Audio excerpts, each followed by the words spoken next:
Copyright disclaimer under Section 107 of the Copyright Act 1976. Allowance is made for fair use for purposes such as criticism, comment, news reporting, scholarship, and research. Fair use is a use permitted by copyright statute that might otherwise be infringing. Nonprofit, educational, or personal use tips the balance in favor of fair use. Thank you. Now enjoy the show. Hey, what's up, everybody? Thanks for tuning in to another episode of RAERAEs Review, where I'm going to be talking about Real Housewives of Salt Lake City, Child Season 5 Reunion, Part 2 of 3.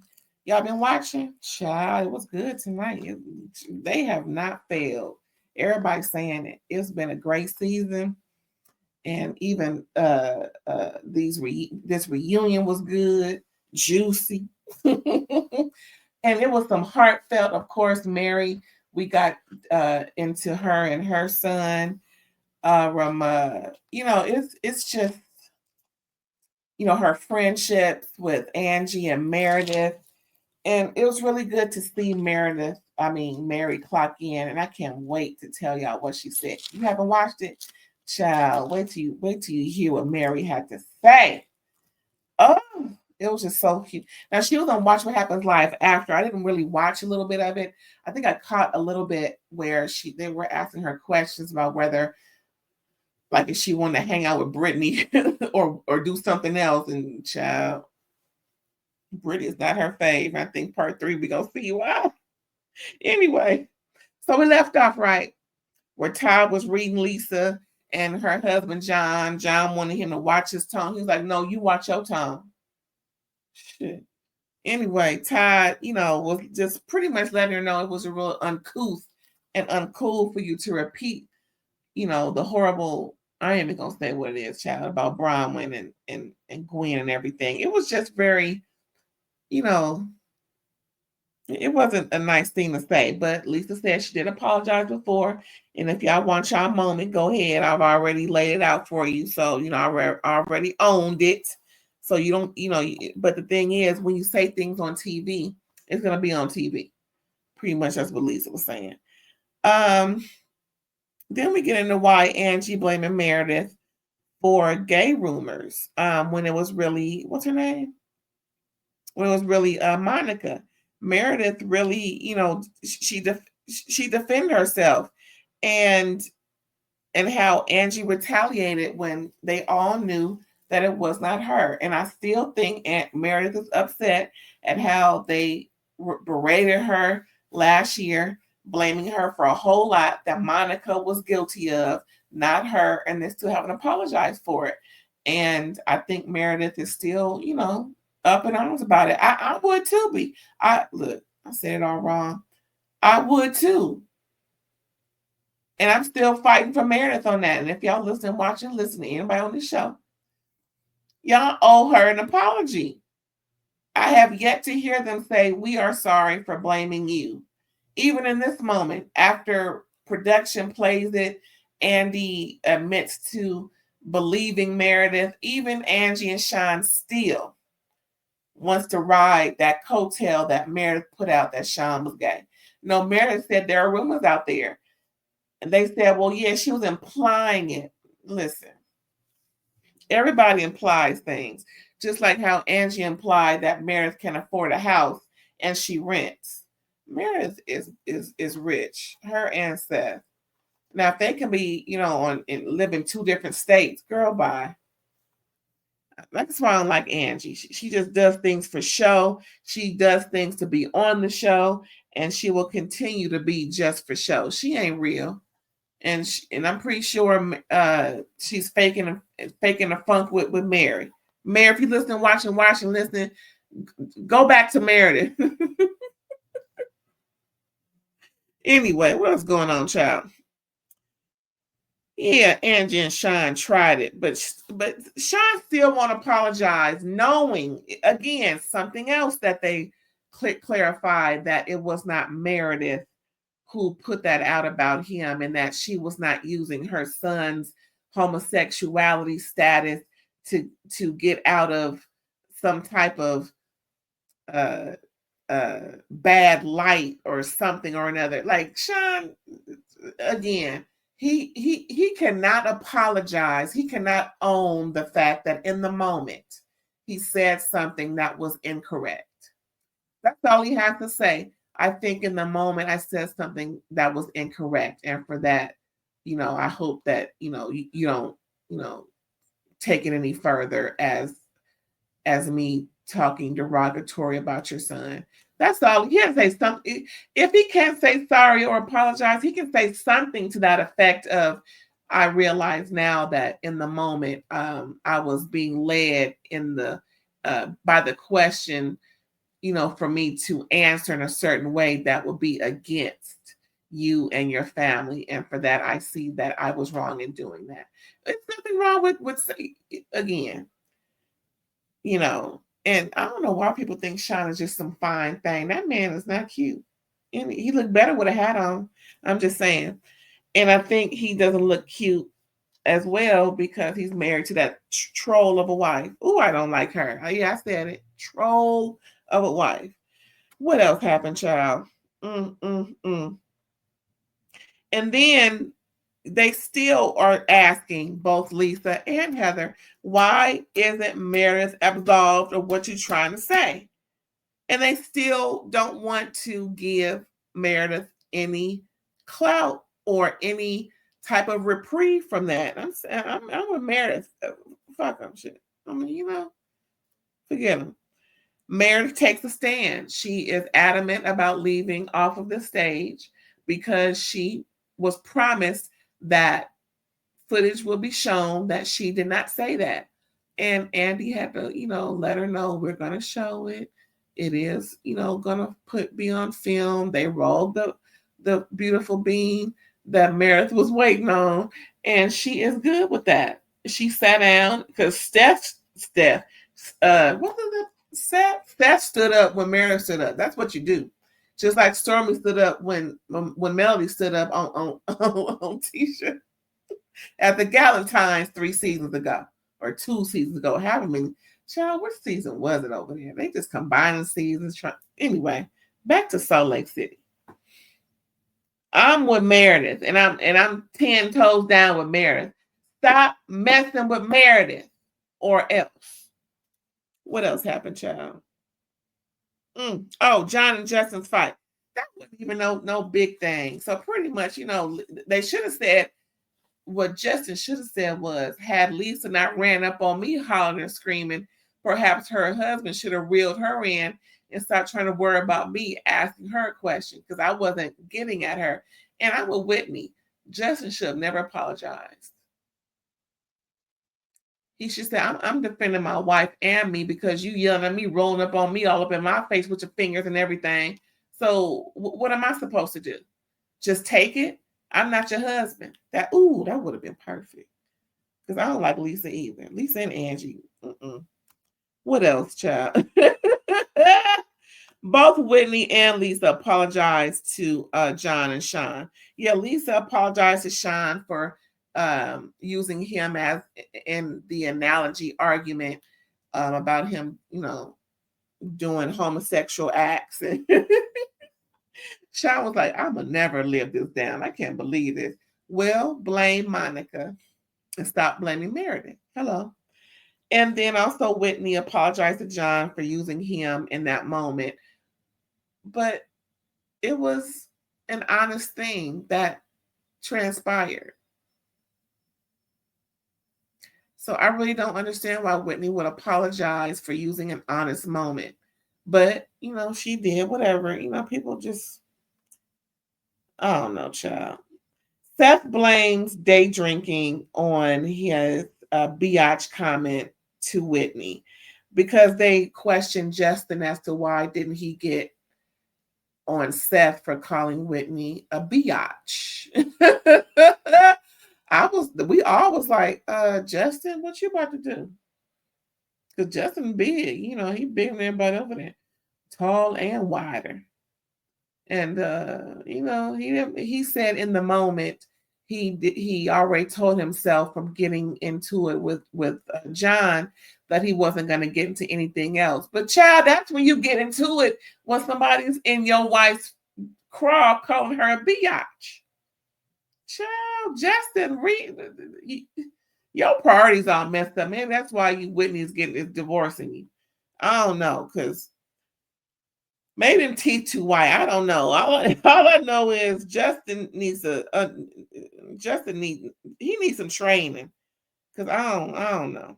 I don't know. But like I said, Seth blames day drinking and plus Shawn's comments about his wife and everything. He just took it too far. He apologized, and I said on that. Then we go into Todd's emotional affair convo.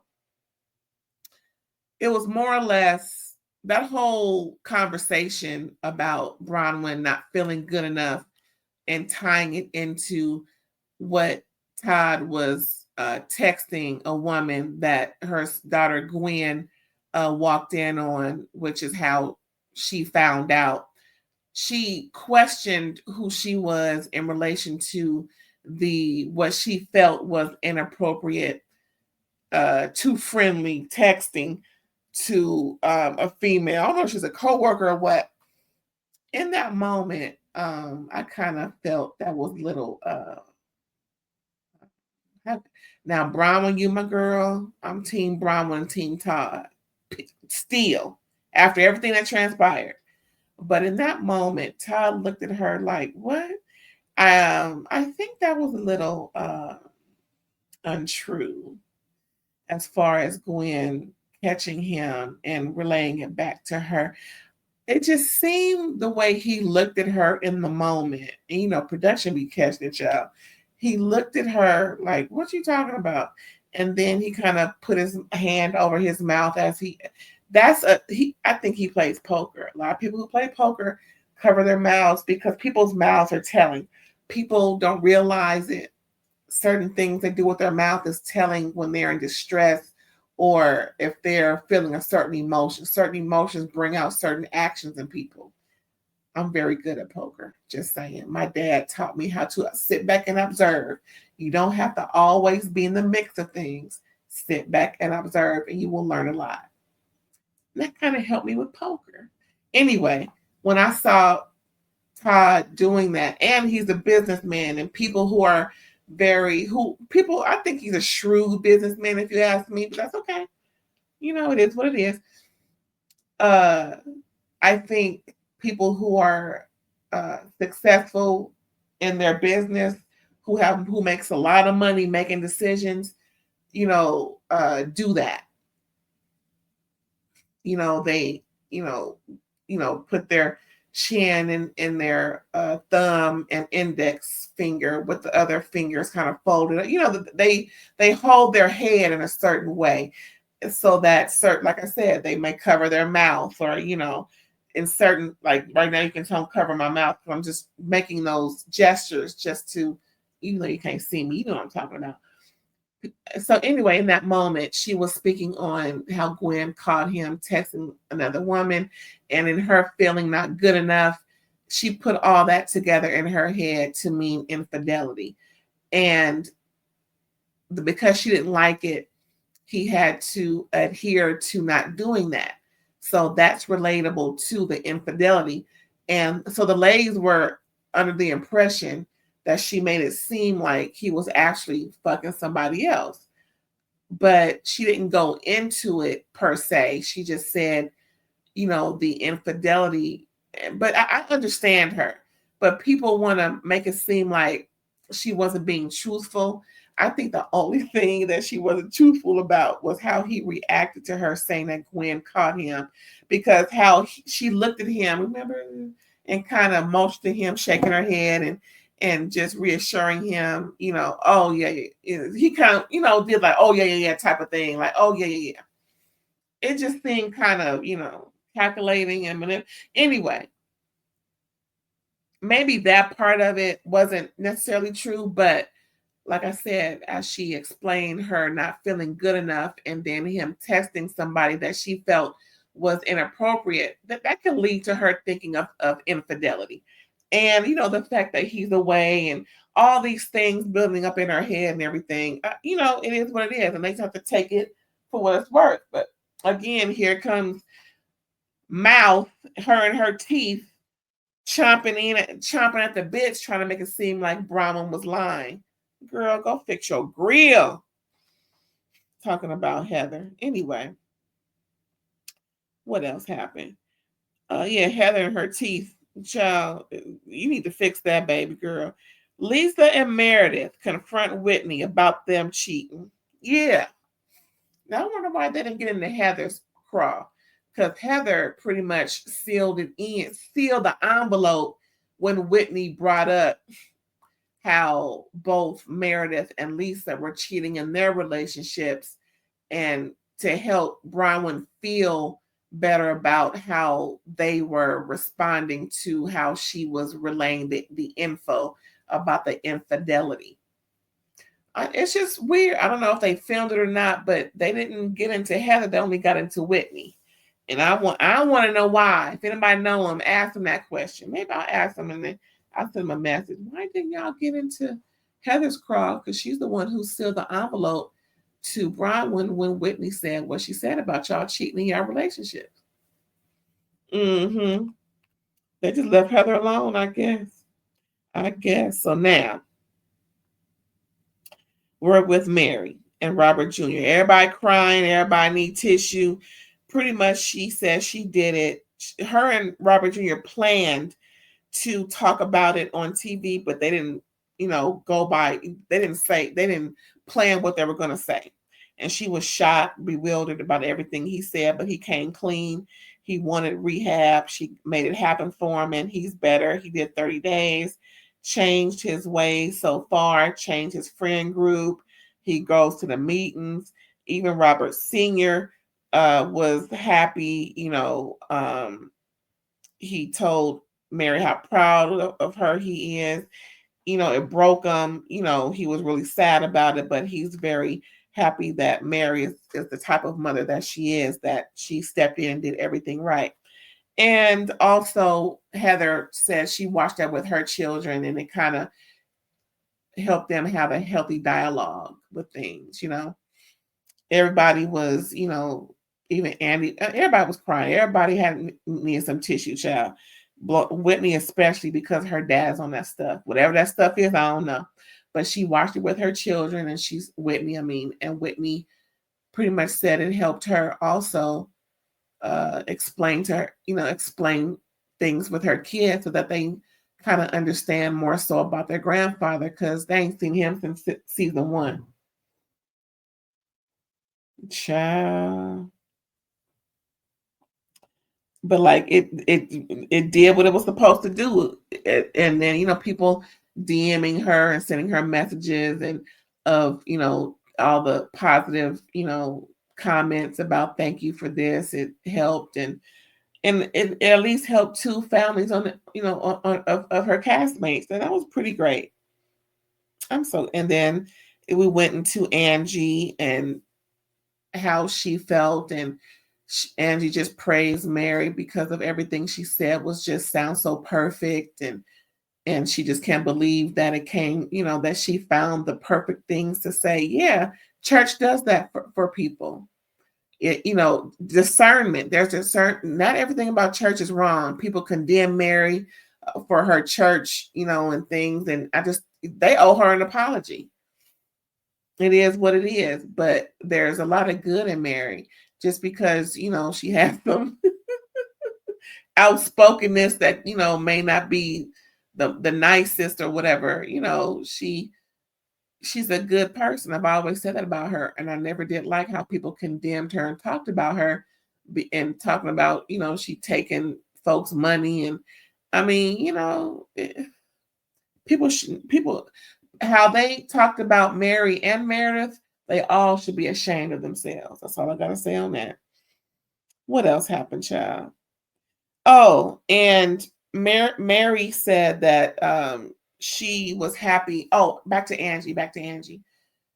So Angie realized that with Mary's words, she's more comfortable with her mom, being an alcoholic, but she was so little that she couldn't, be or do or help her mom. She was too little to do that.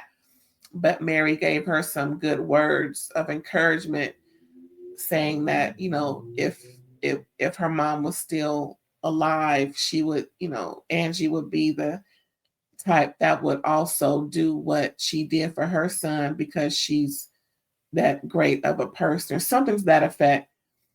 And it really touched Angie to know, and it helped her, to reconcile with her mom not being alive. Substance, if anybody has any issues, please get help. Just FYI, because you'll have such a better life when you get off that stuff, whatever it is, whether it's liquid or powder or whatever. I'm just saying, just get off of it. But anyway, so next we go into Mary, asked about her, how did she clock in this season? She wasn't just, being standoffish. She was actually in the moment, participating like everybody else and, being around and making the effort. And she said, well, she found a friendship in Angie that really made her want to be around the girls, even though she's been around the other ladies. She never had a friend like Angie. And she did say, no, Andy brought up, well, what happened? What's up with Mary? You and Meredith. And Mary was like, I love Meredith, but she's gone half of the year. So it's not the same friendship. She says she adores Meredith. She loves Meredith. She considered Meredith a really good friend, but her friendship is different. Because at first, Meredith was looking like, really, you just gonna, But then once Mary said that about Meredith, it kind of softened up her face a little bit. I never think Meredith is jealous of Angie. She's loathes Angie, and I don't blame her because Angie be doing stuff just to get at her. And she wished that she can pop her in her face. I know Meredith do. But yeah, so Mary just, hugged Meredith at the end and just made Meredith know that, we're just different friends. Doesn't mean I don't like you any less. It just means we have a different friendship. And I thought that was really beautiful. Yeah. That was the end of part 2, y'all. They look so beautiful in all those beautiful colors. Oh my goodness. Anyway, thanks for tuning in, y'all. Now y'all got to come back, okay? We're going to do part 3 next week. And we just got some stuff coming through the pipeline, y'all. Take care. Don't be square. And don't forget to like, comment, subscribe, and share. All right, y'all. Bye.